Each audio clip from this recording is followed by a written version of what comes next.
পৃথিবীর সকল মুসলিম আমরা একাধিক হাদিস পেশ করে বলতে চাই, মনে রাখবেন পৃথিবীতে যেই হোক না কেন, হিন্দু মুসলমান বৌদ্ধ খ্রিস্টান, যে কোনো মানুষ যদি রাসূল সাল্লাল্লাহু আলাইহি সাল্লামের উপরে কটু মন্তব্য করে বা তার উপরে ব্যঙ্গ করার কোন পদক্ষেপ গ্রহণ করে, তাহলে সে হত্যার যোগ্য মর্মে একাধিক হাদিস রয়েছে বুখারী মুসলিম ও অন্যান্য গ্রন্থে।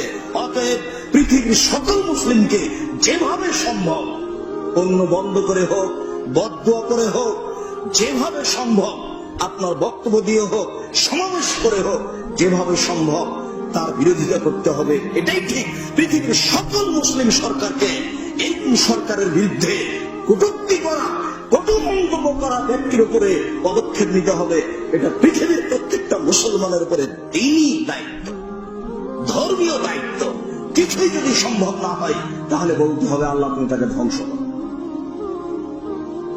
কোনটাই যদি সম্ভব না হলে